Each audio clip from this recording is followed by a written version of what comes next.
So without further ado, I'm really excited to introduce our first speaker, Mark Penn, the president and managing partner of Stagwell Group. Stagwell Group is our parent company that we joined. It's getting close to 2 years now.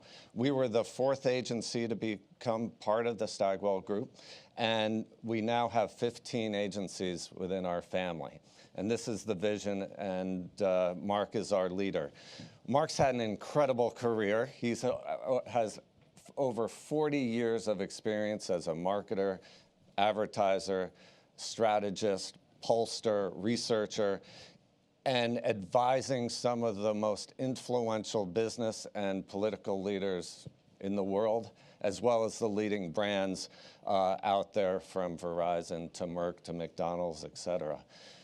You may know Mark from the work he did on the Hillary and Bill Clinton presidential campaigns. He was the chief strategist, and he's advised folks like Bill Gates and Tony Blair and other key leaders. So he is our visionary, helping us stay ahead of the trends, and he's going to share a preview of his new book that's coming out, Microtrends Square, which follows his first book, a New York Times bestseller, Microtrends. So welcome, Mark.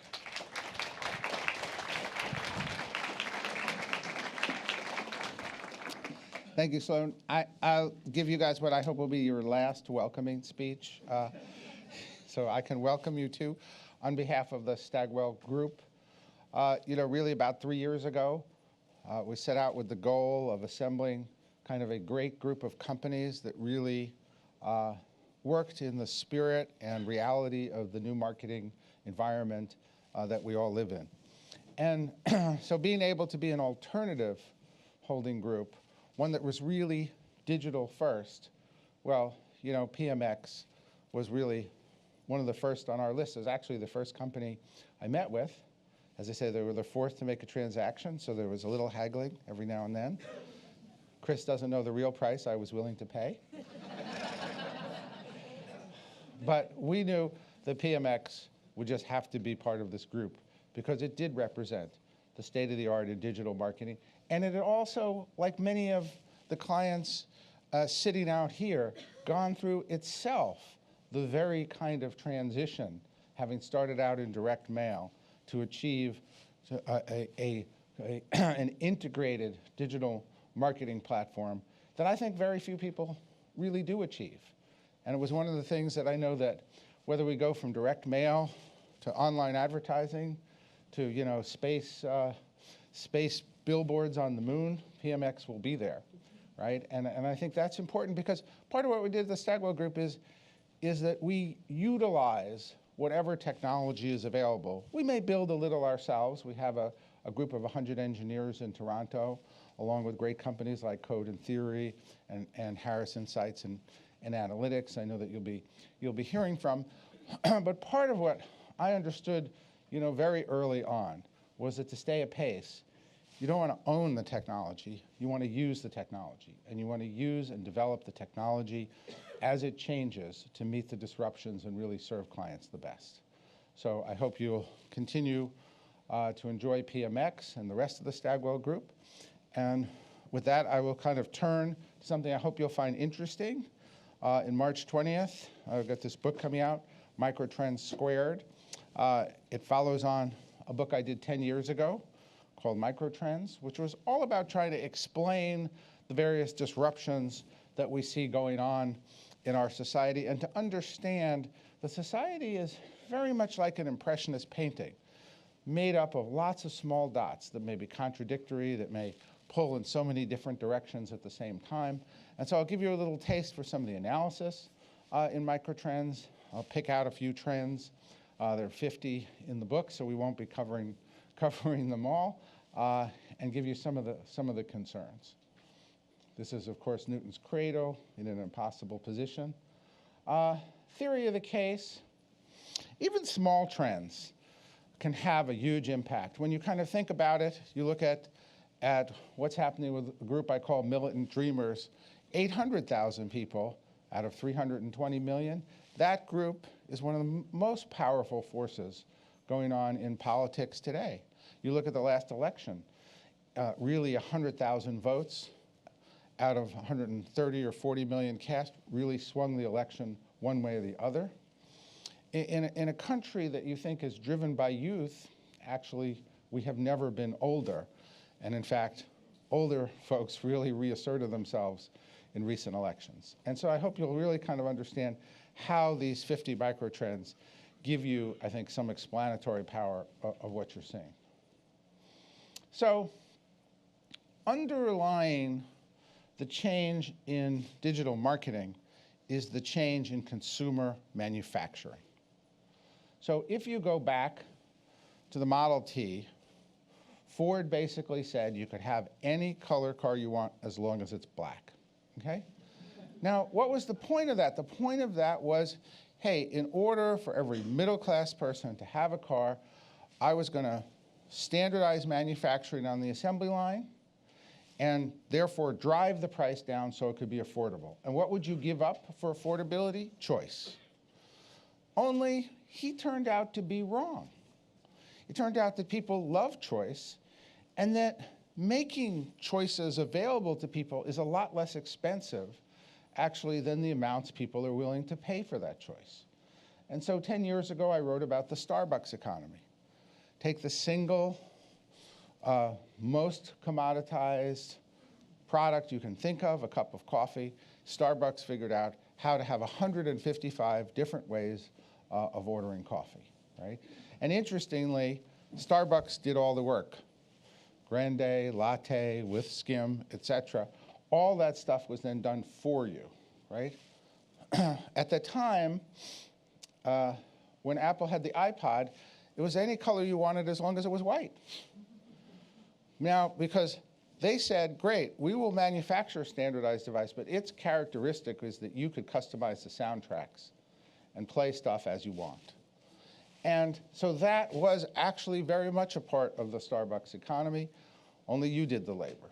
Facebook, you do the labor, right? And if you think of every product that now can be customized, there's a choice, you or them, and how it gets customized. And there's now a new choice. Pandora, AI does the work for you. Makes the choices you would have made if only you had the time to make them. Now, 10 years later, we've moved to the Uber economy. What's the difference? There are not 155 choices. There are an infinite number of choices in what's delivered today. Uber can pick you up not in a few bus stops or train stations, but at every single location and take you to every single location. That means it is making a fully customized product every time you use it. And the same thing with data, same thing with the abilities that we are going to achieve in advertising as we move to infinity choices for every consumer. Now, there was a problem. The problem that we discovered over the last few years is that more choices actually resulted in less choice. And by that I mean is giving variety to people, oddly, actually wound up with people going to Starbucks and saying, give me the regular. So we were so good at making choice available to people that we found their sweet spot of choice, and they do it over and over again. So I always say, think of America as a restaurant with chicken and fish. That's all they have on the menu, chicken and fish. Wow, that just does not evoke a lot of passion. I'll have chicken today, maybe fish, doesn't matter. Okay, let's add steak and sushi. All right, some people just love steak. Give me the Kansas City strips. And other people become sushi aficionados. They dig in to those choices. They never go back to chicken and fish again.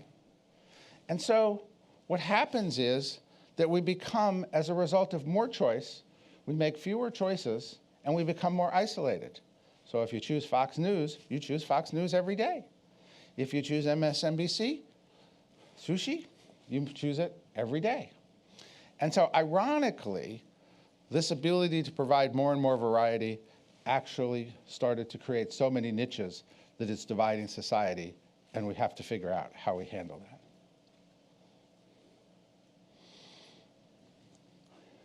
Now, on top of that, confounding things and making it harder to figure out what's going on is, for every trend, there is a counter trend.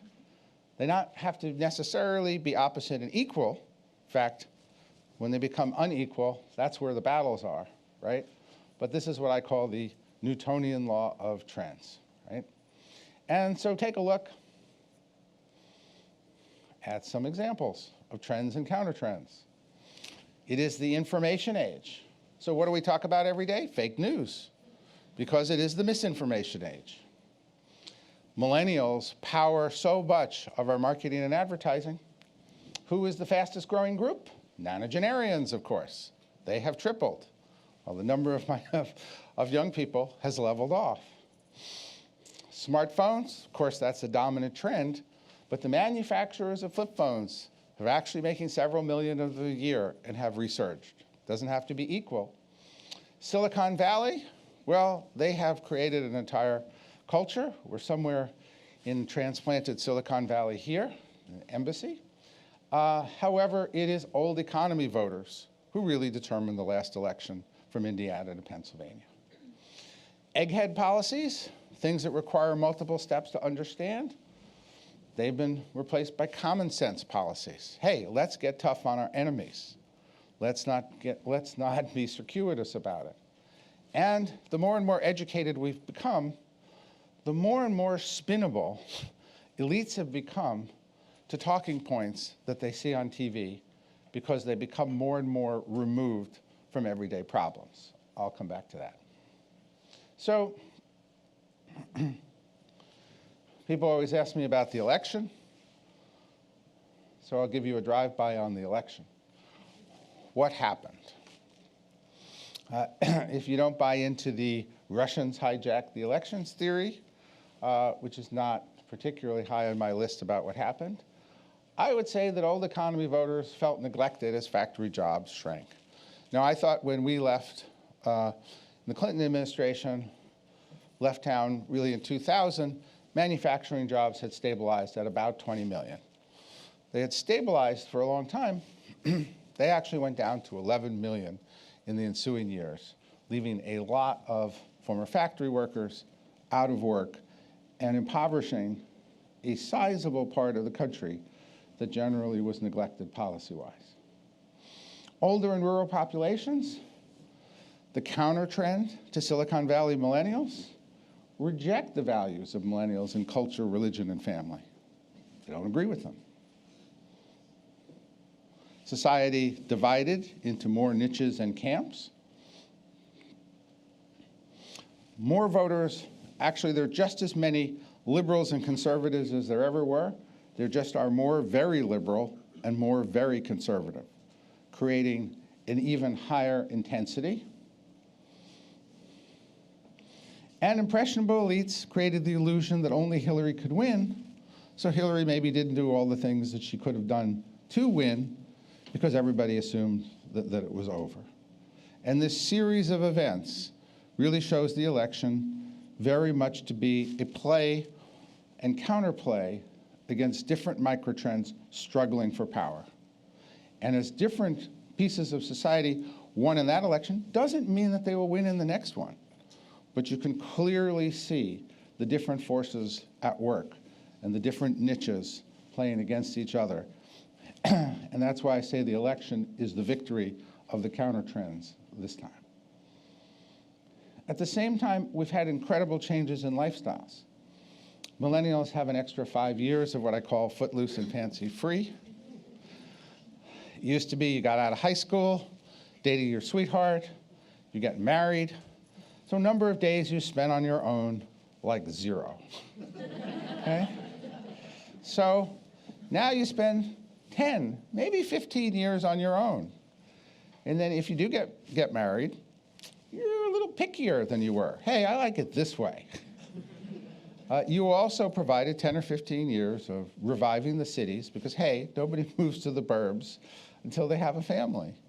Left the churches a little emptier for many of the same reasons, but created incredible economic activity and interest and vibrancy.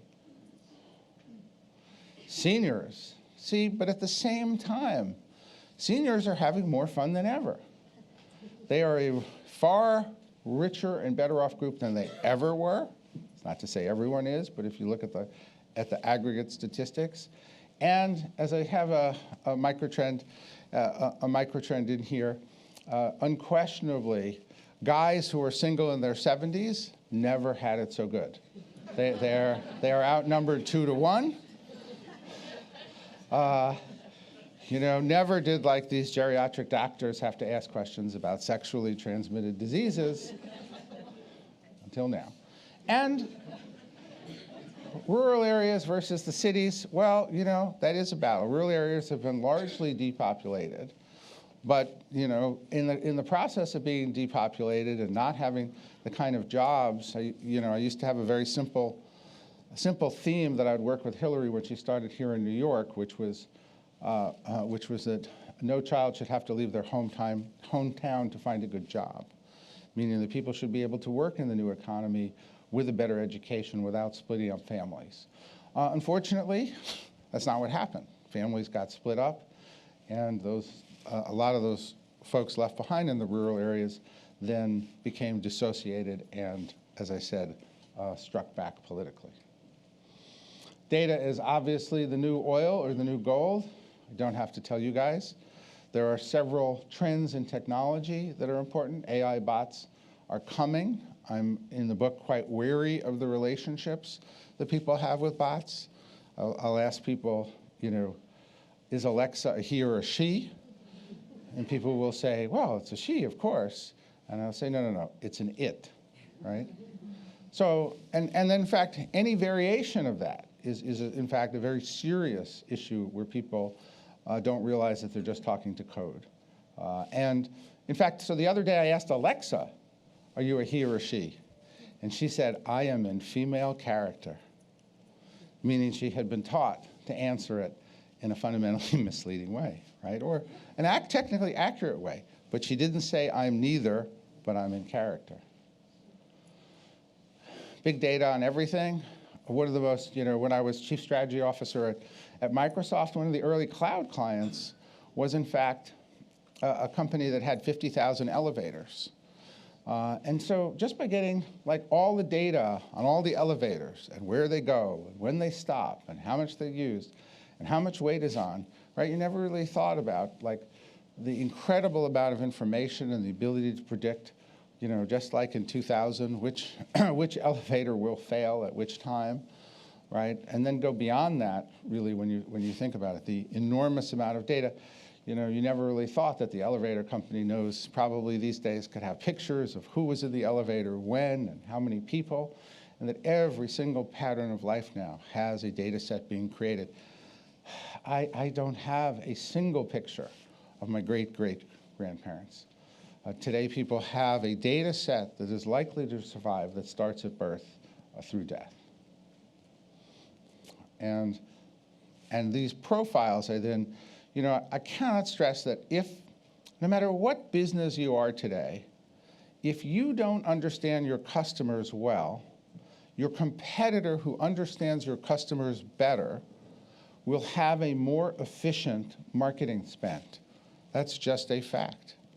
And they will then put you out of business, right? Because they will be able to more efficiently market.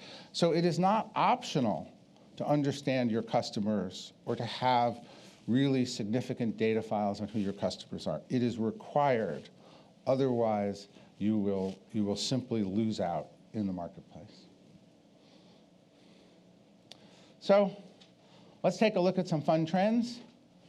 I start out in the book with sex and dating because, it sells books. So I put it up front, stop people from being bored. Most chapters start out with a bunch of numbers, show the trend, and then understand behind every set of numbers are both real people and public policy and consumer choices that you should understand, or they're simply the result of changes. Clearly, second fiddle husbands.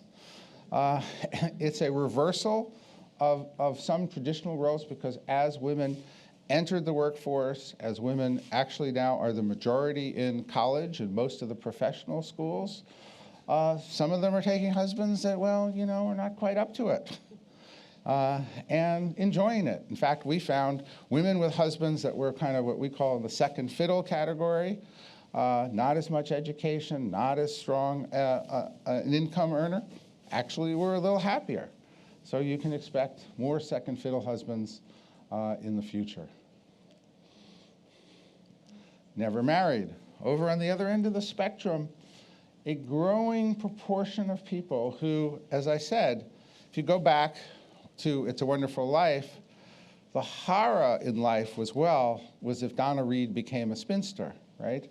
But in fact, never married now is a choice that people increasingly enjoy and expect the unmarried population will be about 30% of adults, and I'd say about 15% will in fact never get married, growth from really 2 or 3 or 4%, particularly because as people spend, as I said before, 10 or 15 years on their own, some people say, hey, I like it this way. Or another way of expressing it is, one thing I notice almost globally is as soon as people get money, the first thing they get rid of, kids. Every society that becomes wealthier, population plummets.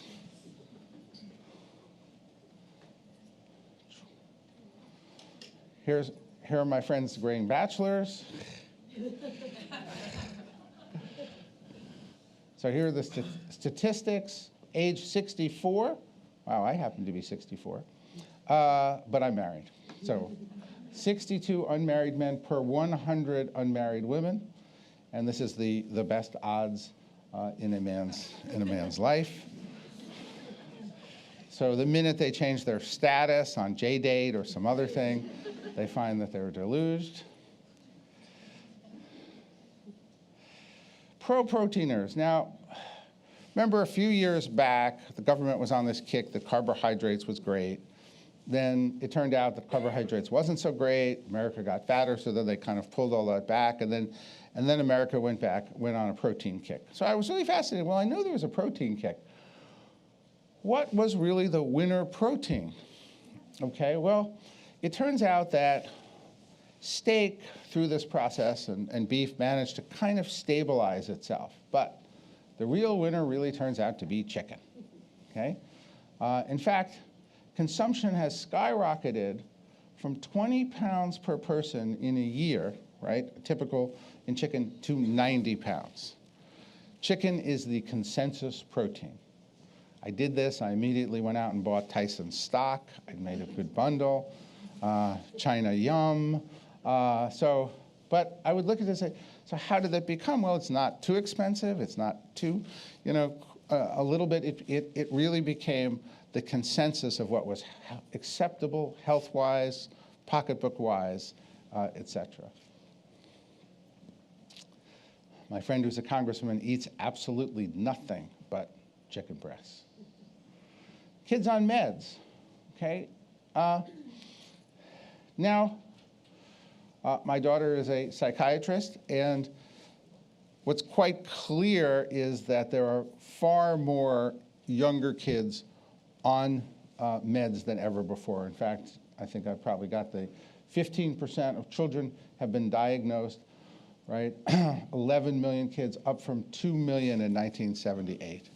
So there is a dramatic increase in kids now taking medication while they're going to school. Now, my daughter, a psychiatrist, says that is a good thing.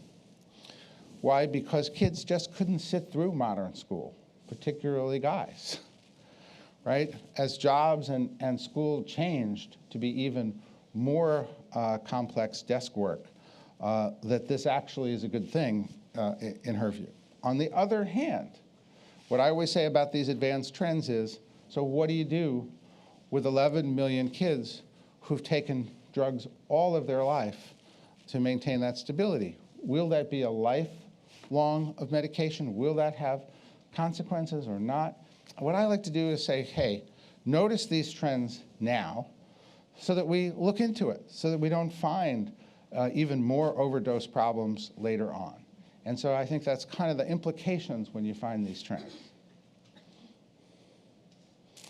Digital tailors. The book has a number of trends in which we highlight how things that were the province of the wealthy are now, through technology, brought down to the affordable. Now, in full disclosure, this is my son's company. He was on Shark Tank and turned them down. And what does he have?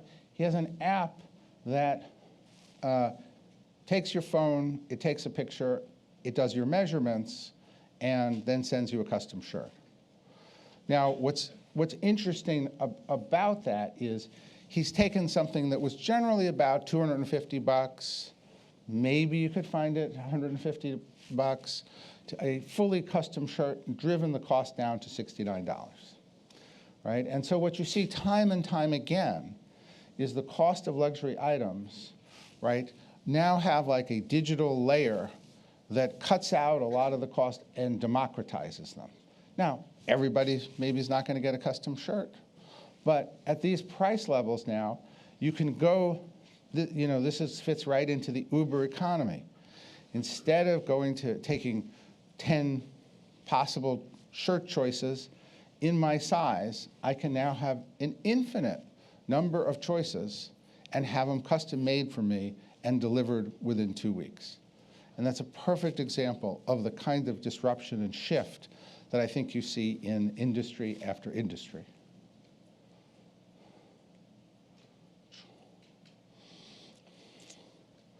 Bots with benefits.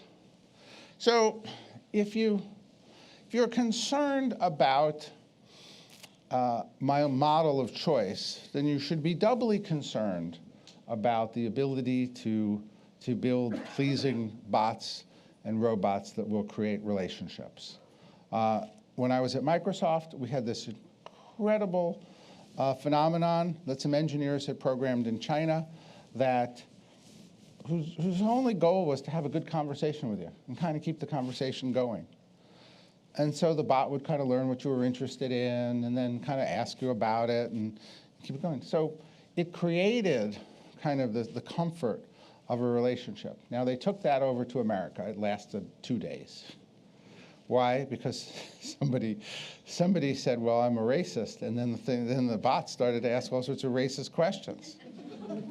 Well, that thing got yanked, right? But what if the bot is talking to someone who's potentially suicidal or homicidal, right? What is the power of AI that is masked as real relationships? I was concerned about the ethics of that then. I continue to be concerned about the ethics of it now. We have to keep the dividing lines clear between what is code and what is genuinely human.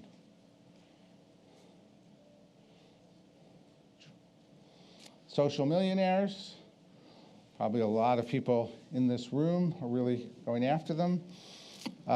It doesn't have to be a person. Take your dog. Social millionaire is the newest kind of millionaire. It's someone with over 1 million followers on any social thing who can then make, let's say, $150,000, $200,000 a year as an influencer. I know someone who gave up his job at Cravath, Swaine & Moore in order to train his dog to become an influencer. So, but you can expect this new class of millionaire, right? Really the power of millionaires here. Millionaires have always set trends in America, and I think these social millionaires, as amplified through influencer marketing, which I think is one of the most powerful new forms of marketing, will continue to have, I think, enormous impact on our culture, far greater than their size.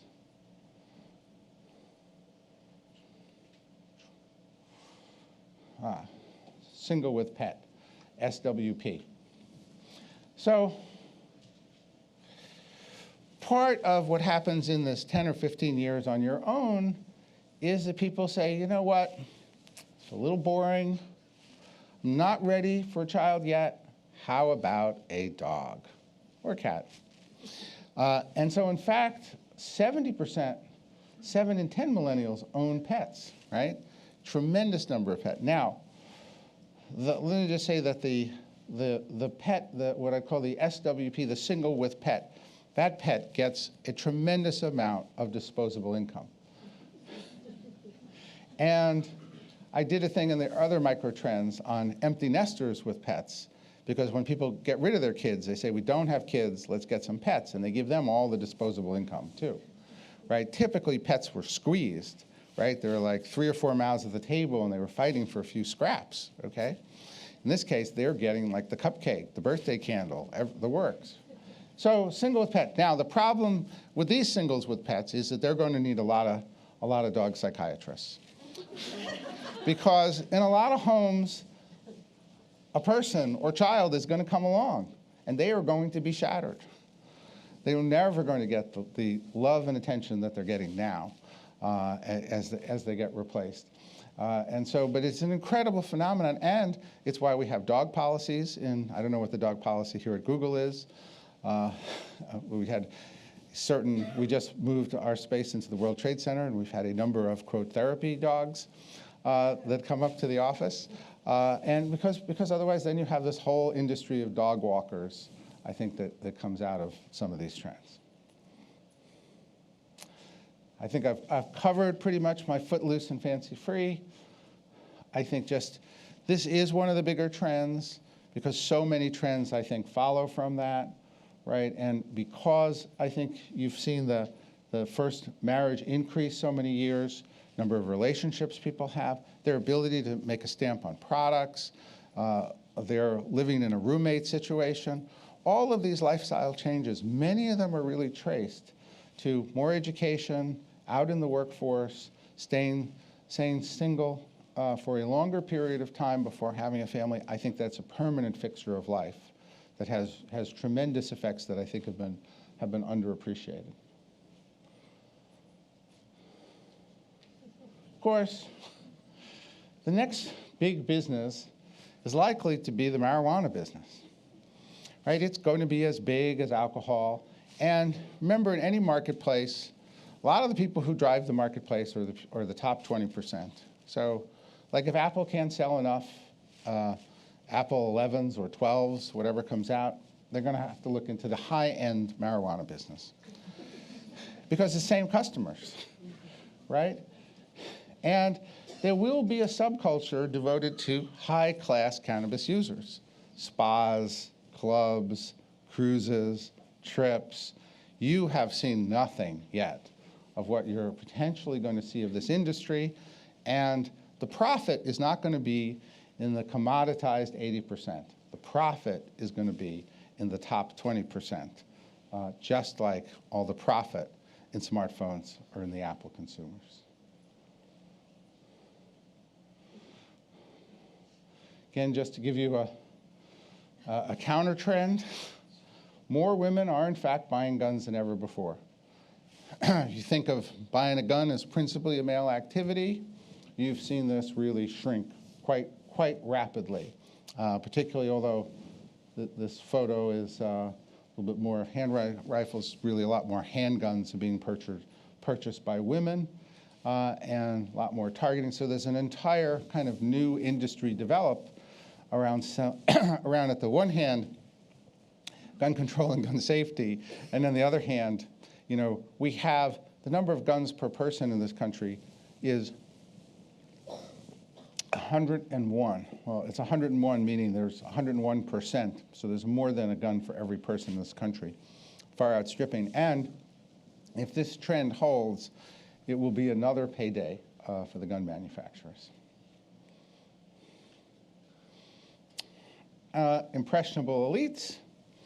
Again, this is a central observation about what's going on, which is, I was always stunned, even in some of the Russian interference questions that I ask. I was really quite stunned because I'd ask, well, people, is there any evidence of this? And fewer people would say there's evidence of something that they believe in. So generally, there should be 100 people who have evidence of something and 50 or 75 people who believe it. I shouldn't typically have 100 people who believe something and 75 people who have evidence, right? That's a reversal because elites are supposed to be more educated, more fact-based. And so to the extent that impressionable elites adopt attitudes, I used to say on the campaign trail, if someone came up to me and said, I'd vote for Hillary if only she were more likable. I'd say PhD. And then they'd come up to me and say, well, I'd vote for Hillary if her health care plan did more about cost. Middle-class voter. Why is that? Because the middle-class voter actually paid for his or her health care. They had understanding of what the costs really were. The elite who wanted her to be more likable had no idea what health care was like or cost. And so part of the problem in our society is that elites that we look to in a representative government have become more removed and spinnable than ever before. Newest Americans, actually, Asians are doing incredibly well in America. They are the fastest growing immigration population, projected to 25 million, and their household income is almost $75,000, nearly $20,000 above average. Probably the most stunningly successful new immigrant group in America.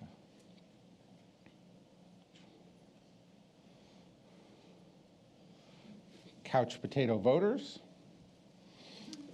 So it turns out that 137 million people vote out of 224 million eligible people.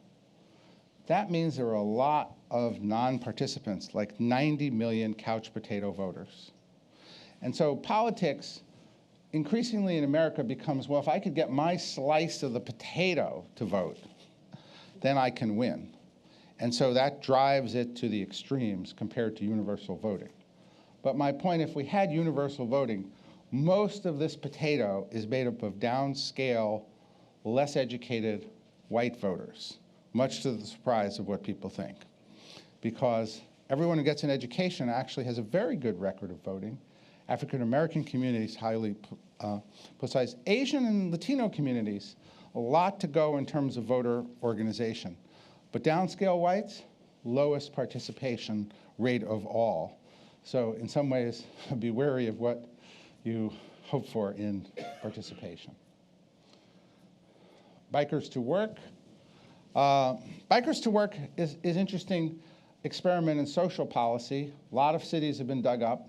It turns out that the bikers to work are principally people white making over $100,000. So if we intended to give them a lot of money, we have. And sometimes you really got to think through the social policy, who it benefits, and how it works. And I will try to, I'm going to give you, I put it one or two more here than I expected. Maybe I'll go back and do. So I will say that what has happened in America is there is no longer a Hazel. There isn't a single person who takes care of everything. There are, in fact, 10 people who do that. And so the other factor of busy, educated lives is that people now buy fewer goods and more services. Cars last longer, TVs last longer. Sometimes I get frustrated that things don't break fast enough because I can't go out and buy them. But what people do is get a massage, nails, yoga, personal trainer. They could have 10 people who know the most intimate details of their lives in some slice that really become their support team and are a critical driver of the economy. So when people see retail sales falling, service sales are not.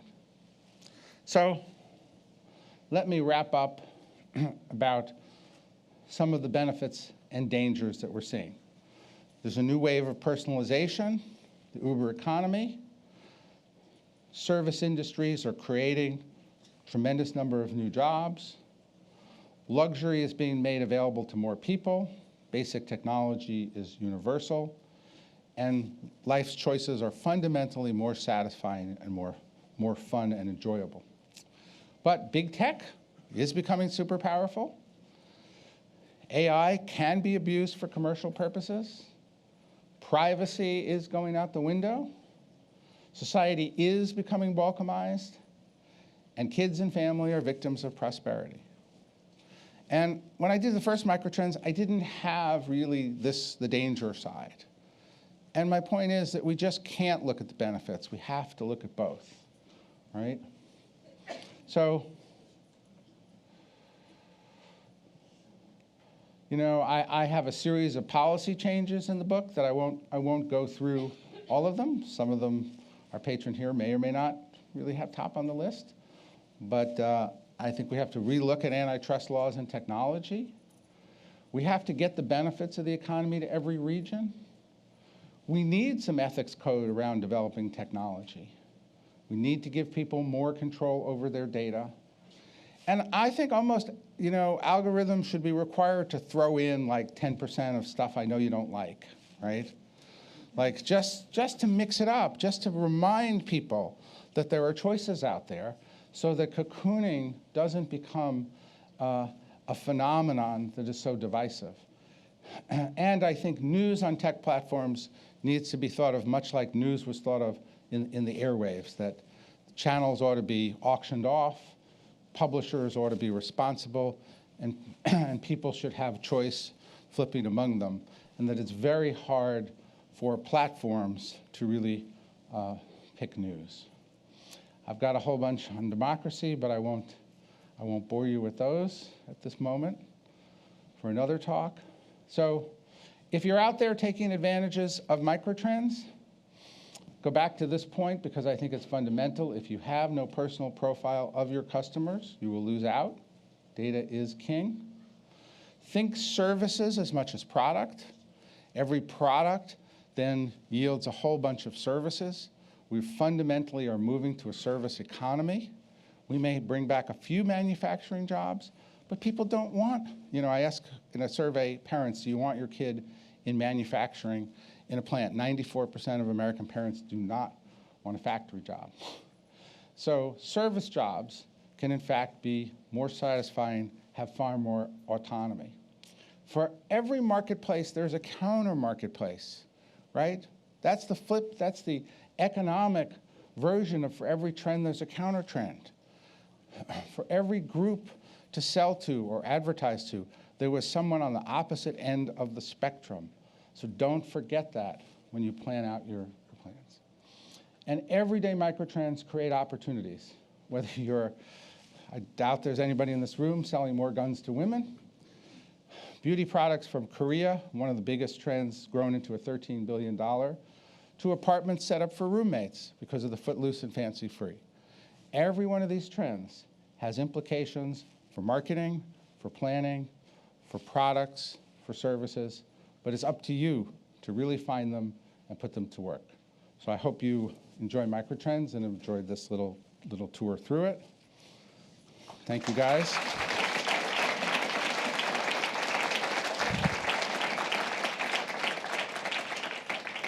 Now we have, it's up to you, we have a 30-second film we can show you, right? Did that film work? Yes? Yes. Does that suggest if I hit something, it will work?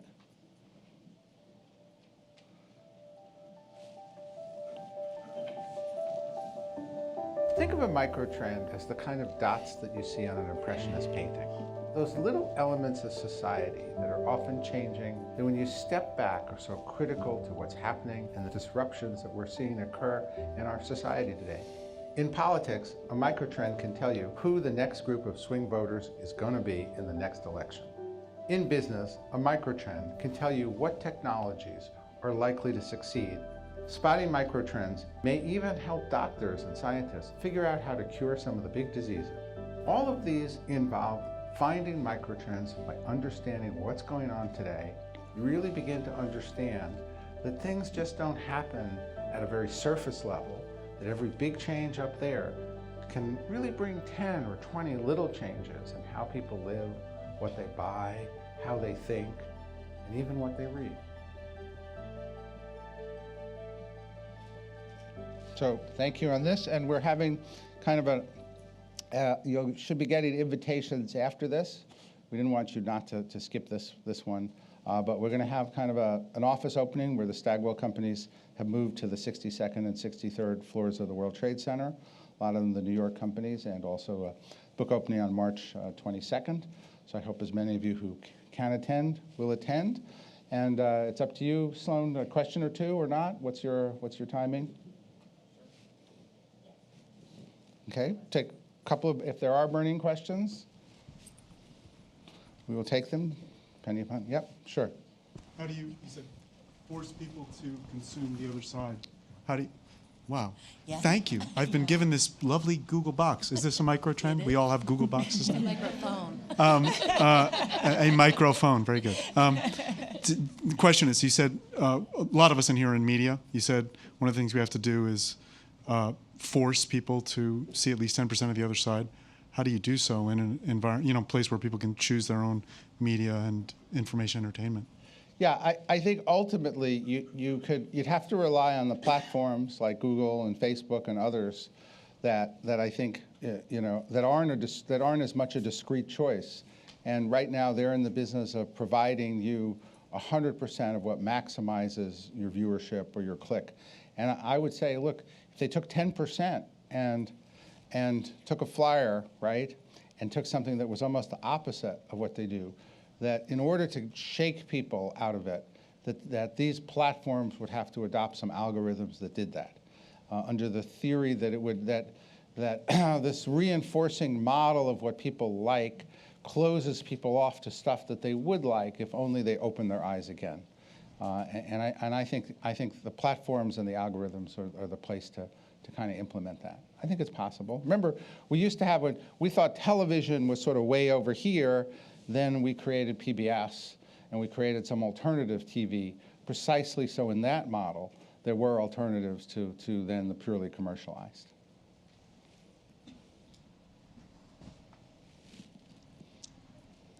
Any other questions? Sure, ma'am. So first of all, thank you very much, because I thought the presentation was fascinating. Thank you.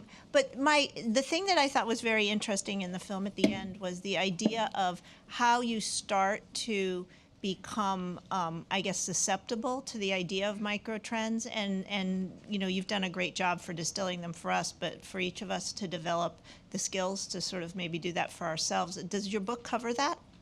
Well, it covers it by inference, because what I want you to do is to become a microtrender by kind of seeing, kind of in many ways, how I did it, and I pick out 50, but you each probably have a world that you know very well. And so it really starts, well, first, as I always say, our view of the present is probably 5 years old, right? So a child's view of the present is today. The older you get, the more you think things that happened 5 or 10 years ago happened yesterday, right? And it's just the way it is. And even at like 25 or 30, you're still now beginning to fall behind. So I always say, if you understood the present better, you do a much better job predicting the future. So what you're really trying to do is take a hypothesis, right? And then see, is there data that supports that hypothesis? Like, I think we know that there are more two-parent couples than ever before. So I think they're probably more short-tempered with their kids, right? That's a hypothesis based on some observation. Now, when I went to prove that hypothesis, I found the opposite, that in fact they were so guilty about being out that they had become lax disciplinarians, but they thought that all their neighbors were too lax. and so I think the point is, take something, follow it, maybe that you'll discover the counter trend or not, and then think about, well, what are the implications of that, right? Well, if parents are more ill at ease with disciplining their children, well, corporal punishment then will probably go like this. And then corporal punishment will become less and less acceptable. You know, I had this incident on a plane where these kids were just totally unruly, and the dad just turns around and says, "One more word, and you're not going on the ski trip." I thought they were going to arrest him right there and there, right then and there.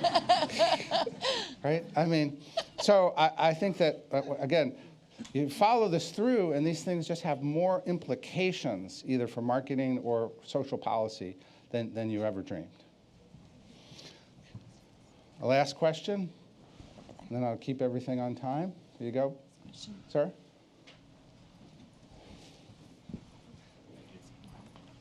Nice mic. Hi, Freddie Martinez at Kenshu. Just curious, with all of the microtrends that you identify in your books and some that you went over today, how do you go about the process of identifying microtrends that you feel have some real implications for the ever-changing landscape for, as you mentioned, niches of demographics today? Yeah, well, really, as the film suggests, I think about, okay, well, so I wrote this book 10 years ago. What's new now? Well, AI is newer, big data is newer. I think you see the footloose and fancy free developments. I think you see life becoming an accordion where certain phases are. So I try actually to think of what are the bigger trends that are up here that then, well, if AI is so much bigger, let's start to look at the relationships that people are having. How many relationships are people having? I didn't go through, the future of sex robots and so forth, but you then kind of take it down to a practical level, right? A practical, more granularized level, and I think that's kind of the thought process, so that you're not going to hit every hypothesis. But maybe you'll have a good hit rate of 50% or so. And then to be a microtrend, you have to be a growing phenomenon. I used to be really strict about it could only be 1%. But like chicken, you got to see some real growth. And then if you catch it early enough, you're saying, you know what, this thing could really take off. So if I take a look at Uptown Stoners is down here, but it has the real capability of becoming a sizable part of the marketplace. Others, like social millionaires, you just have to understand that there are some groups with outsized influence, even though, like, of this group, maybe 3 of us are going to become social millionaires, maybe 1, but nevertheless, it's not going to then be a huge trend, but it's an outsized trend of influence. And so that's how I kind of take it down from the what's going on now that's different, that didn't exist before, right? Like the digital tailor, what is technology doing? And how does that then fit within this model of choice? And also, I was kind of struck by all the disruptions. And so a lot of these disruptions are created by the seesawing back and forth. Youth, becoming empowered politically, and then seniors actually then coming out and reversing kind of the last 15 years of election trends. And now we'll see whether or not it seesaws back. With that, thank you guys very much.